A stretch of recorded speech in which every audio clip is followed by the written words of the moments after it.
All right, we are now up and recording.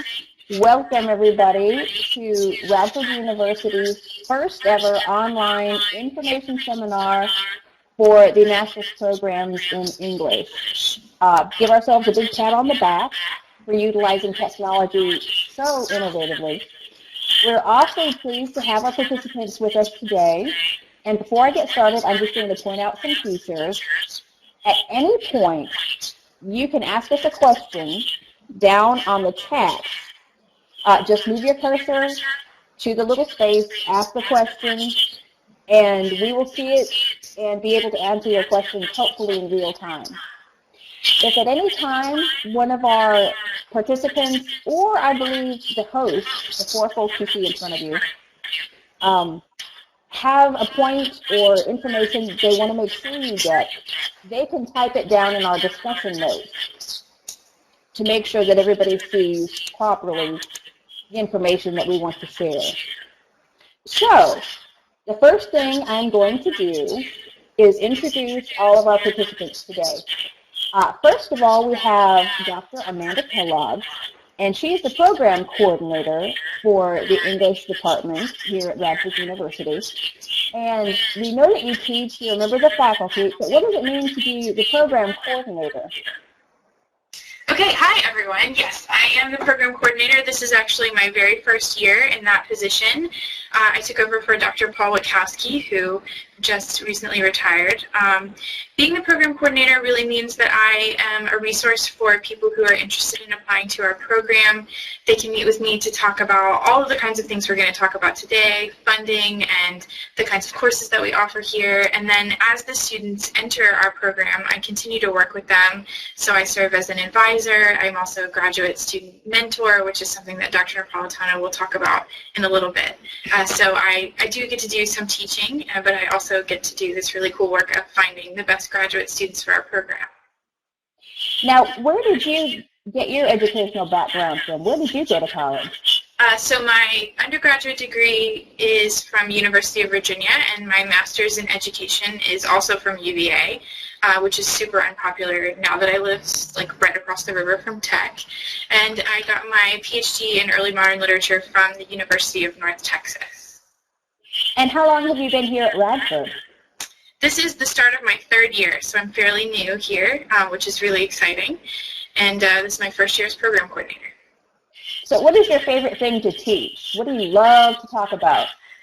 I love to talk about Shakespeare. So my very favorite thing to teach is Shakespeare, probably the sonnets, but I'll teach pretty much anything by Shakespeare if I get the chance. Awesome. So our next presenter that we have today is Dr. Frank Napolitano, and I want to make sure I say his position correctly. He is the Graduate Teaching Fellows Mentoring Program Coordinator, which I bet your business card is like this long. Yeah. Because it's a very long title. What does that mean that you do? What I do is I'm there as a resource for all of the graduate teaching assistants and their faculty mentors. We have a very rigorous mentoring program, but it's also a very supportive one.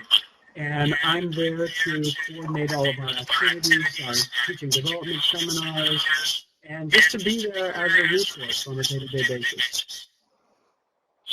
That's awesome. Where did you get your educational background from? What colleges did you go to?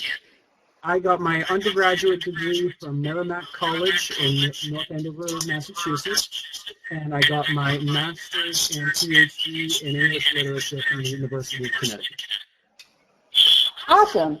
And we do have a note from Phil that we are getting some feedback. I'm cutting off my mic when I'm not talking, but we might need everyone to do that. So if you're not speaking, just go up to that little green microphone and mute your mic. And if I ask you a question and I'll pop you up, just feel free to turn your mic back on. If we could all do that, that'd be awesome. All righty. So Dr. Napolitano, what brought you into this line of work? What do you like about being the coordinator of all of the men? Well, the thing I like most about being the coordinator is just working with the people. I was the assistant director of freshman English at the University of Connecticut, and in that position I was able to work with our freshman English instructors on a daily basis And when I saw the job opening at Radford back in the fall of 2008, I said, wow, this is going to be an opportunity to work with people individually and in groups to help them improve their teaching, and that's what I really love to do. Awesome. And we have today actually a graduate assistant, someone who might get that sort of mentorship. This is Michelle Williams, but I understand everybody calls you Marty? Yes, that's correct. So how long have you been at Radford now? Well, that's actually a difficult question to answer because I did my undergrad and my master thesis, or my master's work here. So I've been at Radford for a total of 5 years. While I was in undergrad, I got a BS in English with a concentration in technical writing, and now I'm getting my master's here, so I love it. That's awesome. So what was it about the graduate program that made you say, Radford is the place I need to go for that? Well, for me, I picked Radford for my master's because I had such a great experience in undergrad. A lot of the professors that are here have the same research interests as I do, so I decided that if I wanted to further myself in academia and in the scholarship I'm interested in, this was the perfect place and had the most opportunity for me. The professors are really willing to help you, so that appealed to me most. Now, you're a graduate assistant, which means you work a certain number of hours, and it helps you with a little bit of financial assistance. Can you tell me what your job is like? Well, I've been, this is my second year I was a GTA, so that's a graduate teaching assistant, and then this year I'm a graduate teaching fellow, which means I am the instructor of record, so I get to do the class by myself. I get to run it, get to make my own syllabi, and last year I had a mentor that kind of helped guide me more so as I taught. So this year it's a little bit different what I have to do. That's awesome. What class do you teach? I teach Core 101 and Core 102, which means written communication or oral communication to mostly freshman students on campus. Do you like it? I love it. It actually, when I started, I didn't realize that I wanted to teach for the rest of my life, but now that I have started to teach, I think that that would be a great avenue to go along with being a scholar at academia. Aw, see, look, I'm looking at our faculty members, and they're like, oh, swelling with pride. That's awesome. Well, thank you, Michelle or Marty. We're going to go back to Dr. Kellogg right now and talk a little bit about the concentration that we have within the English program. Can you tell us a little bit about So we that? have really several different options for students. It's important to us in the graduate school that the degree can be really individualized, and so that the student has an opportunity not only to get a strong broad base in the essentials of American and British literature, but also that they get a chance to pursue the things that they're interested in, like Marty was talking about. So among our options, we have a Master of Arts degree with a literature concentration. So the students who work in that degree take 30 credit hours worth of coursework, and 6 of those credit hours are a thesis, where they work in close collaboration with a faculty member who is interested in the same kind of research that they're interested in. And Marty actually can tell us a lot about that because she's working on her thesis right now. Beyond that, we have a Master of Science degree for students who want to get that opportunity to do individualized coursework, but who may not really be in a field where they need to write a thesis. So those students take a 33 credit hour course program, but 5 of those credits are electives, so they get a chance really to choose any kind of thing that they're interested in learning more about. We also have a Master of Science degree in education, English education, so that students can either get licensure to teach at the secondary level or can just get their master with an education focus if maybe they already have licensure, or if, for example, they have licensure to teach in elementary school, but they want to move on to get that licensure to teach at the secondary level as well. That's a really great opportunity because having the master's also means that people who want to teach at high school, for example, can do things like teach dual enrollment courses, those really competitively high-quality classes that lots of high school teachers would like to be able to teach. Beyond the degree programs, we also have 2 certificate programs, which are entirely online. So we offer a certificate in teaching language arts in the digital age, and one on professional writing.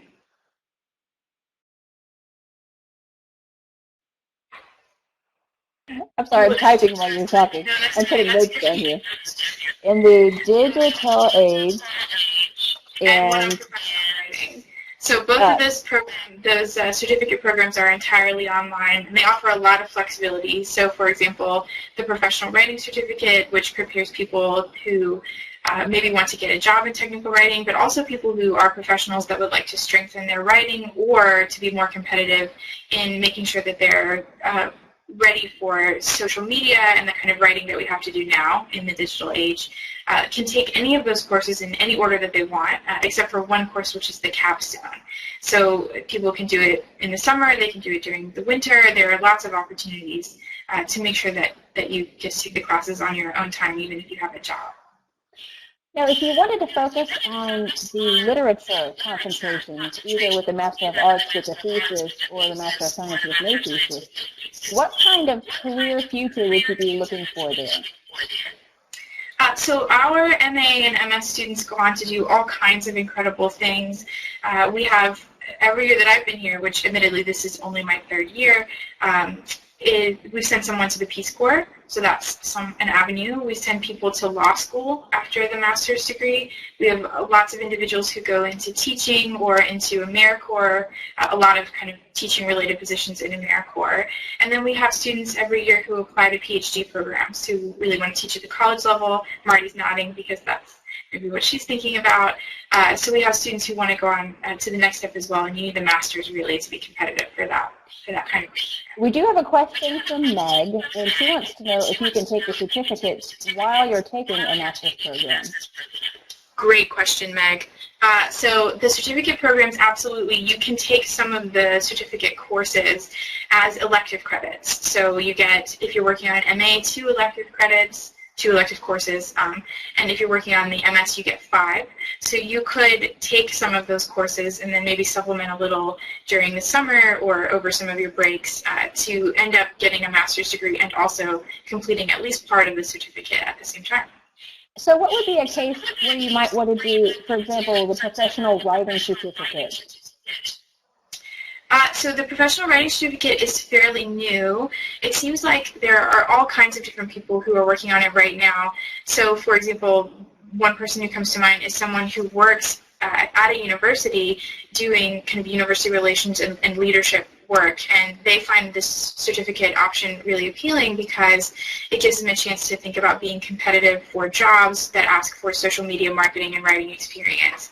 But also, I think it makes people more competitive who want to teach at the secondary or at the college level, because increasingly job ads for teaching ask for people who have experience working in technical and professional writing, or who at least have experience teaching that. And we have one of the classes in that sequence is actually a class on technical writing pedagogy, which is a class that Marty took, I believe, so she could talk more about that. Yeah. Cool. Let me just get to, we have another question from Meg, and she wants to know if you would recommend doing the Master of Arts versus the Master of Science. It really depends on the goals of the individual, and this is, so when students start the program, they don't have to know right off the bat which of those choices they're going to take. And during the first week of class, we have a kind of orientation session, and we do individual advising sessions with each of our students. And during that time, we talk about the goals that the student might have after graduation, and whatever those goals are, we really advise them toward which degree we think would be a better fit. So, for example, someone who thinks that they want to apply to a PhD program should probably go with the Master of Arts degree, because they have to write a thesis, and the thesis will give them the kind of writing sample you need for a PhD application. So there are situations like that. Also just situations where students really have a project in mind, a creative thesis that they're just dying to write, or some particular scholar question that they want to spend some time answering. And in that case, the MA is a great opportunity.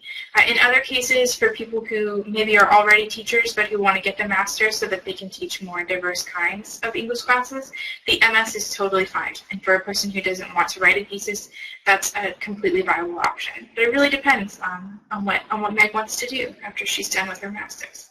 So while we have a graduate student here at our disposal, let's ask Marty, are you currently doing the Master of Arts option or the Master of Science option?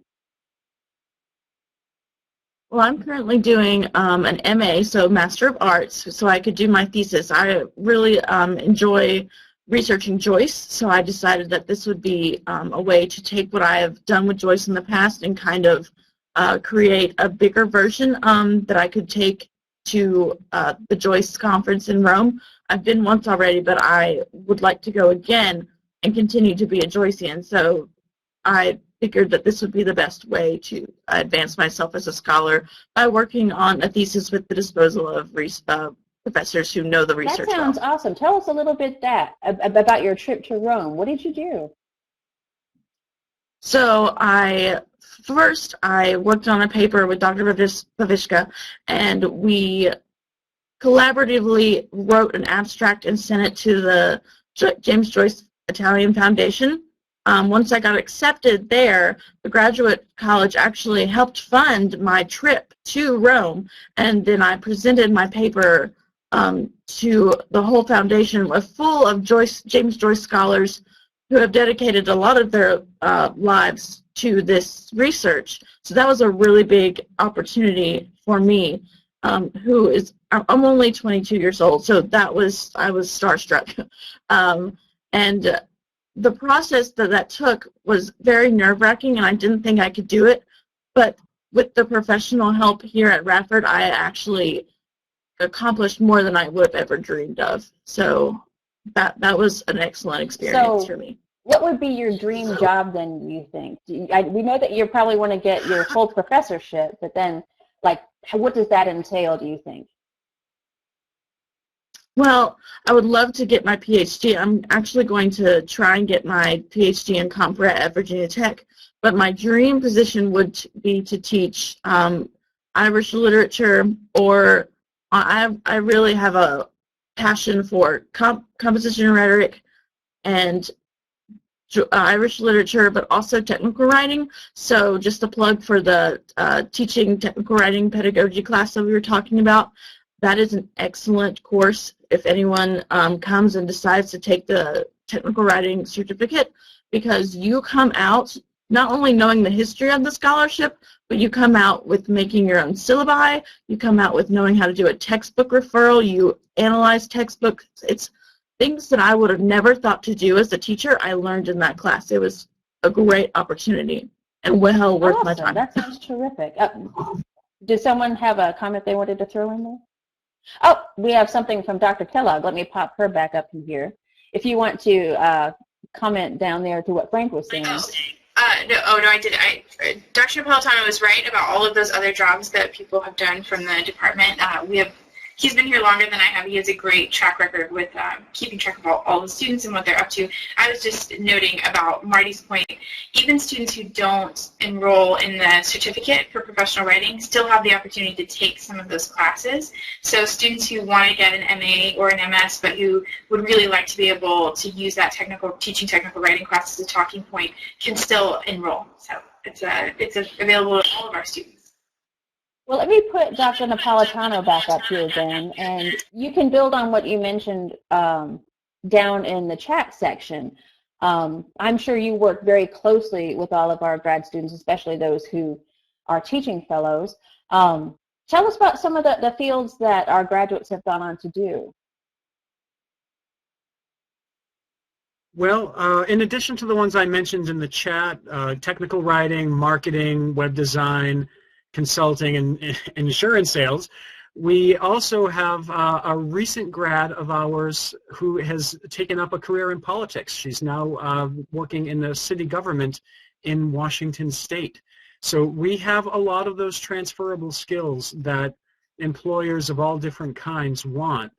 And we also, by virtue of the fact of finishing a master's degree, our alumni are able to show that they can obviously write really well, obviously take on extended research projects, but learn at a very, very quick pace and turn out quality work products almost regardless of what the field is.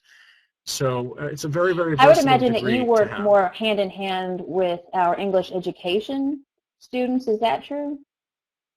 Oh, No, no. I work with mostly with the MAs and MS in English literature, and with the ones who also do the creative oh, writing. okay. Well, tell us a little component. bit then. We briefly touched on the work that you do within the program. Give us some more details about the work that you do and how you work with the students.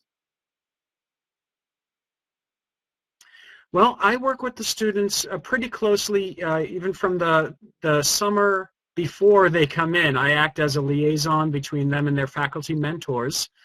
And I also work very closely with them. Sorry, I have a cat here who just will not give up. I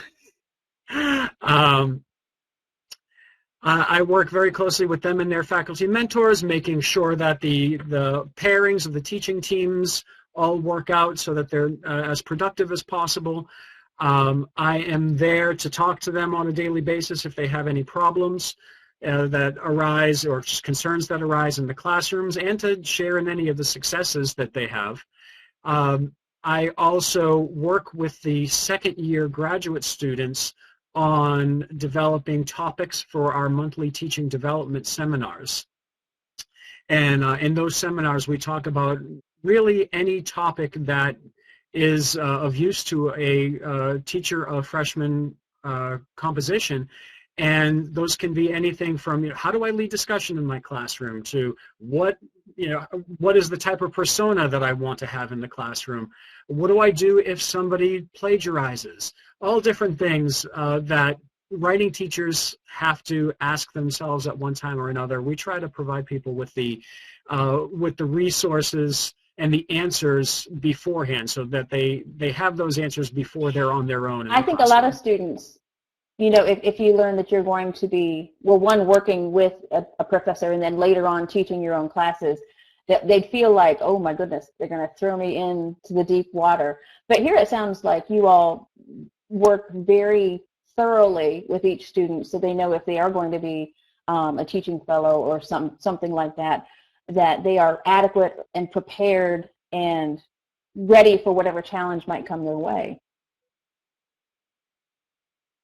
That's right. We try to provide a lot of structure and a lot of support for our graduate students so that they don't feel like they're on their own. So they always know that they have somebody in their corner, in fact, several people in their corner, whenever they need somebody to help them.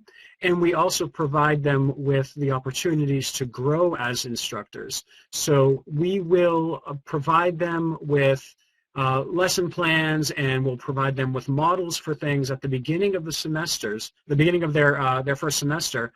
And then we slowly let them move towards autonomy on their own, so that they can design their own lesson plans, they can choose their own texts by their second year of teaching. They can essentially run their own classroom by the time they're in their second year of teaching, but they always have a faculty mentor there as a support for them. So even when they are on their own and acting as instructor of record, which they are in the second year of their graduate fellowship, they still have somebody there in their corner. That sounds at all awesome. times. I know I keep saying that sounds awesome, but it really does. I remember when I was a graduate student myself, quite a lot of us were assigned to different jobs, and it was like sink or swim. So it's nice to hear that there's a lot of assistance, and it sounds like a really nice community going on over there at the English department. Definitely, that's something that we really strive to provide. I came from a graduate program that was extremely supportive, and where people would always stop you in the hallway and say, hey, how you doing? How are things going? Either in the classes that you're taking or the classes that you're teaching. And that's the kind of program and the kind of atmosphere that I try to foster in our program. And I think that that's the type of atmosphere everybody in our program really tries to foster. I don't think we have anybody in our program who doesn't want their peers to succeed, who doesn't want to support them, you know, in the difficult times and in the really So we have a rewarding question times. from Daryl. Thank you, Daryl. This is awesome. Is there someone here who can talk more about the creative writing component? And would that be Dr. Kellogg, do you think? Let me put you up there. Here you go. Okay, hello again.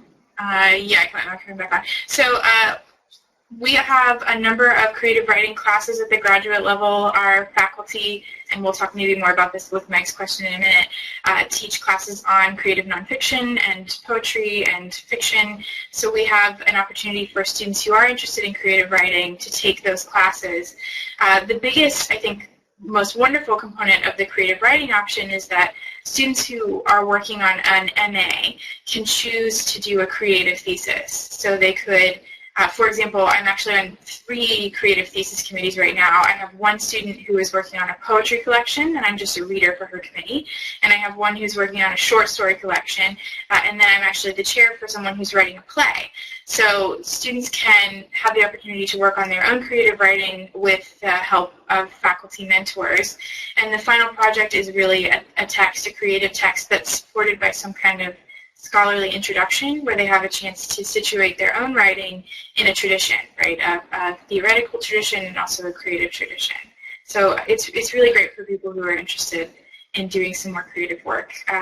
We have lots of support for people who do writing. Even students who end up not taking creative writing classes or not doing a creative thesis can participate in our Creative Writers Guild, which meets twice a month. We have graduate, undergraduate, and faculty members who participate in that. It's just a chance to get together and get feedback on anything that you're working on. That's Well, that sounds exciting. It sounds like by the time you complete your thesis, you could have a work that's ready to submit in a number of fashions. Yeah, we do have people who come with a full, they'll end up with something like a novel, for example, and then we also have people who end up with a collection of poems or stories that they'll send out piecemeal, so they end up with publications at different places because of the work that they've put into really the thesis. Exciting. I can't even imagine having a manuscript in hand like, yes, here it is. That's awesome. We have Meg's question then following on that. Who teaches the different graduate courses? Is it a select few professors or does it depend on the semester and the year? And are most of the graduate students part of the graduate assistant program? Okay, so I'll talk a little bit about the courses and then maybe Dr. Paula Tano can talk about the program. So almost anyone on faculty can apply to get graduate faculty status. So that's a college-wide rule that requires people to prove that they're engaged in their field currently, right? So that you have professors who are going to conferences like Marty was talking about, working on publications, continuing to stay up to date in their field. And professors who demonstrate that and who take the opportunity to apply for graduate faculty status can teach graduate courses. And so we end up with almost all of the faculty here in our department can teach graduate courses, and it really is a matter of who proposes a course and who's interested in teaching it, right? So we have all different kinds of faculty, from the creative writing faculty to people that you have had as an undergraduate, I'm sure, who are continuing to teach those classes. So every semester it's different. And I'm going to hand it off to Dr. Napolitano so he can maybe talk about his graduate classes and then also the teaching assistant program. Him up there. All right. So the question was, are most of the grad students part of the graduate assistant program? And the answer is yes to that. We, at most, I believe, have had about, let's see, any given year, we've had at most about 25 students coming into the program, and between 18 and 20 of them have been graduate teaching assistants. So double that and you get the total for first years and second years. For some people, the grad assistant program just isn't the right choice. They might be working in a full-time job already, or they might not be able to commit in that way, or commit in the way that is needed for the graduate teaching assistants. But most of our graduate students are GTAs and GTMs. All right. it seems like we have about 13 minutes left in our segment, and I know we want to hit on the application portion of the process before we lose enough time. So let me put Dr. Kellogg back up here. And can you mention a few of the items that are involved with the application that people might have questions about? Yeah, so the application, all of the details, of course, are available on our website and through the Graduate College's website if you want to have a written copy of this. And then anyone is always welcome to contact me to get more individual advice about the application materials. I think the most important thing to remember is that students who are interested in applying for the Graduate Teaching Assistantship and Fellowship Program, which is what Dr. Paula Tano has been referencing, have additional components to the application. So the base level application for our program requires an expository writing sample, so a paper maybe that you wrote for one of your undergraduate classes, GRE scores, just the GRE general, not the GRE literature, resume, and transcripts. We also want 2 letters of recommendation. So that's the kind of base level. In addition to that, people who want to apply for the Graduate Teaching Assistantship Program need to have an additional letter of recommendation, so that's for a total of 3. And that additional letter needs to speak specifically to the person's opinion that they might be able to be a teaching assistant, right? So it's someone who has seen you in a leadership role or a teaching role or a training role, or who's seen you do public speaking, the kinds of things that we look for in our teaching assistants. And we also ask for a kind of teaching philosophy statement. We have a really specific prompt to guide students for that that's available on our website. And so all of those elements combined create the application, not just for the program, but also for the teaching assistantship.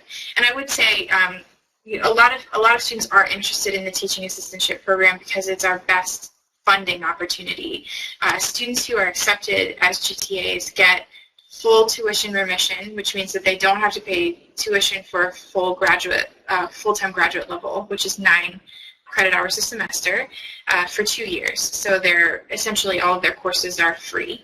And then they also get a stipend, so $10,000 a year in their first year, in order to, in exchange for their work in teaching. So it's a really great opportunity, and that's why we want the more detailed application, so that we can make sure we're getting people who are going to be really good teachers and a good part of this community that we're working to foster.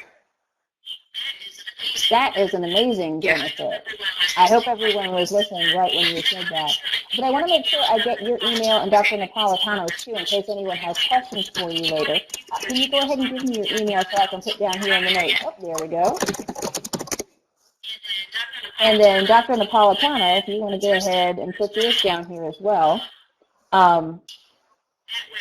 That way, if any of our students, you put it in the chat. I'm going to put it down here in the notes too, just in case. Now, Paula Tano, radford.edu. So, if any of our students or any of our participants want to get in touch with either Dr. Kellogg or Dr. Paula Tano over the next few weeks, feel free. They are here as a resource for us, so I say use that resource. Now, I do want to ask Michelle, or Marty, since we were just talking about filling out the applications, you've done that, and what do you think was the trickiest part of the application? What are some of the things that you think, ooh, they need to watch out for that part? I wouldn't say for me it was the trickiest part. It was the part that was most unfamiliar to me was writing the teaching philosophy, because I had never had to do that before. So if you're feeling a little bit overwhelmed about writing a teaching philosophy for the first time, do not panic. It will be okay. But just think about what you would want from a classroom setting, and think about how what classes you have seen and which ones work the best for you, and maybe see how you might incorporate that into your classroom, because I know that a lot of my teaching philosophy and my teaching practices have come from professors who I admire and who I've said, oh, well, that worked in our classroom, so, you know, I think this would be a good approach to teaching. I think that's probably the hardest part for me as the application process. Awesome. Let's go back to Dr. Kellogg and say, do you have any tips for when you're writing those essays? What are you looking for? Yeah, I think, it's a really good idea to, before you start trying to write it, really to do exactly what Marty is talking about, which is to spend some time thinking about how you learned to write, right? This is one of the things that we really want people to be able to talk about. What is it to figure out how to write? What are some experiences that you had with teachers where you had, revelatory moments where you thought, oh, okay, this is an important step. This is an important thing that I've learned about the writing process. And being able to describe those in a way that's concrete is a really good strategy. One of the reasons is because for our applicants for the GTA program, the next step in the consideration process is potentially an interview. So we bring these applicants in and interview them, and one of the things that always the participants in the interview want to talk about, or the people who are interviewing you, are these kind of specific moments, right? These teaching experiences that you've had, and they want to learn more about them. So really the more you can give us to draw on, the more successful I think the interview goes, and the more memorable your writing sample becomes. And I think probably Dr. Paula Tano has some advice about that too, so I'll turn it. It sounds like you're saying, be your unique, authentic self. But what do you think, Dr. Napolitano? Well, I definitely think authenticity is really important. I also think a willingness to learn is also really important. So in both the letter and in the interview, just conveying that you might know what has worked for you, and that has obviously worked very well if you've been successful in your undergraduate career and you want to go on to a graduate career. But it's important to know that what has worked really well for you may not work well for everybody else.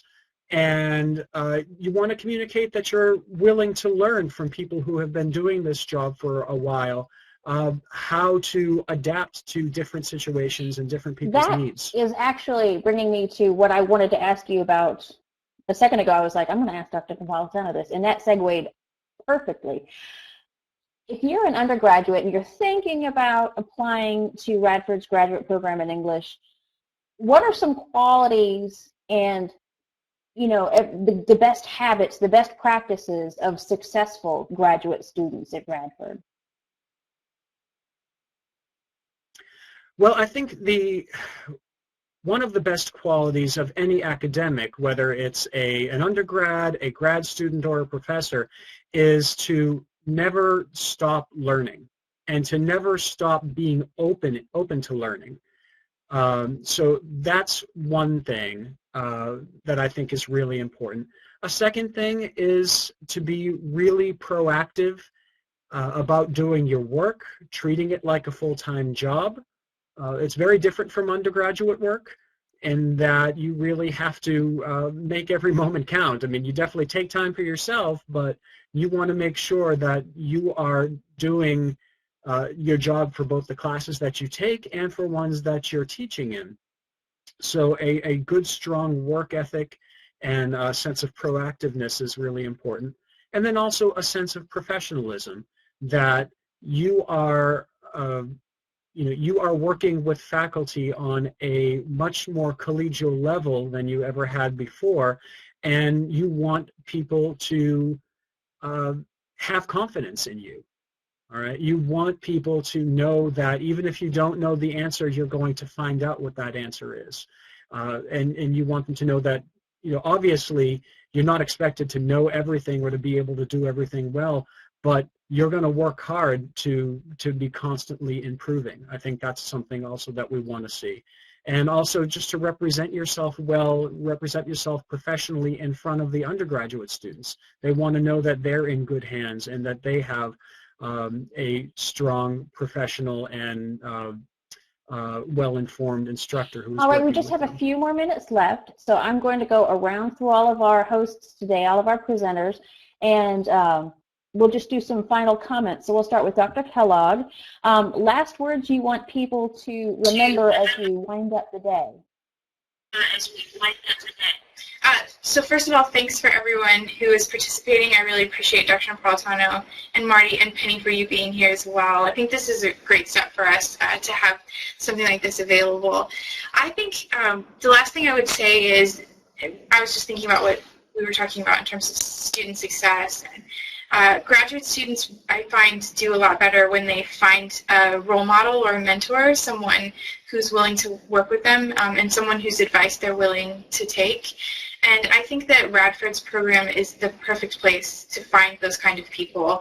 All of our faculty members here are so dedicated to working with the students, sometimes putting it over their own research and their whatever else they might have going on, because they really believe in the graduate students. And there's enough of us and such a small number of graduate students that we're able to have really personalized attention. And I think that makes all the difference. And it's definitely something that anyone who's considering any graduate college should keep in mind, right? How closely will you be able to work with the faculty members you want to emulate? Awesome. Dr. Paula Tano, what are some notes that you want to leave folks with?